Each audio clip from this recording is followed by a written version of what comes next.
தூய வழி சேனல் வழங்கும் ஸ்வீட் நியூஸ் நிகழ்ச்சியில் இன்றைக்கி சத்தியம் என்ற வார்த்தைக்குரிய அர்த்தத்தை நம்ம பார்க்க போகிறோம். நம்மகிட்ட சத்தியம் அப்படின்னு கேட்டால் நம்ம உடனே சொல்லுகிற ஒரே வார்த்தை சத்தியம்னா ஆண்டவராகிய இயேசு கிறிஸ்து.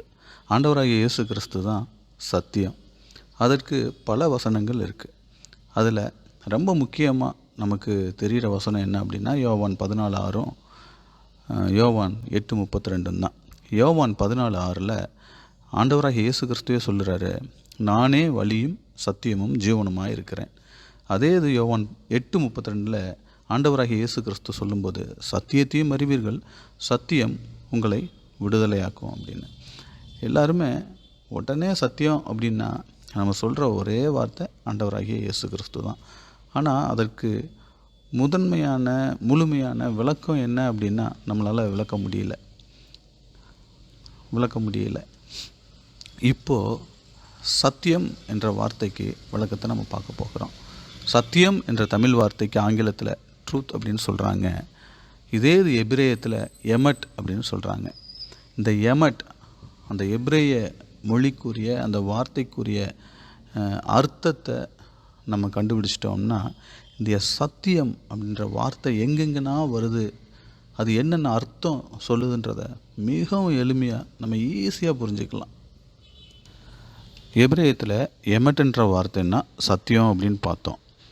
இப்போது இந்த எமட்ன்ற வார்த்தைக்குரிய விளக்கத்தை நம்ம பார்க்க போகிறோம். அதாவது சத்தியம் என்ற வார்த்தைக்குரிய விளக்கத்தை நம்ம பார்க்க போகிறோம். இந்த எமட் அப்படின்ற வார்த்தையில் முதல் 2 எழுத்து, அதாவது எம் அப்படின்னா தாய், அதாவது அம்மாவை குறிக்கிற ஒரு வார்த்தை.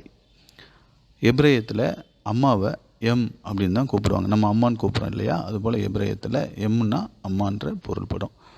அடுத்து இறுதியாக இருக்கிற எட் அப்படின்ற வார்த்தை, அதாவது ஏ அப்படின்னா எட் அப்படின்றதில் ஏ அப்படின்னா ஆலிவ், தேவனை குறிக்கிறதாகவும், டி அப்படின்னா டாவ், அதாவது கல்வாரி சிலுவையையும் ஆண்டவராகிய இயேசு கிறிஸ்துவையும் அவர் சிந்தின இரத்தத்தையும் குறிக்கிறது. அதாவது தாய் தன்னுடைய இரத்தத்தை கொண்டு அந்த இரத்தத்தின் மூலமாக ஒரு குழந்தைய உருவாக்கி அந்த குழந்தைய பெற்றெடுக்கிறாங்க.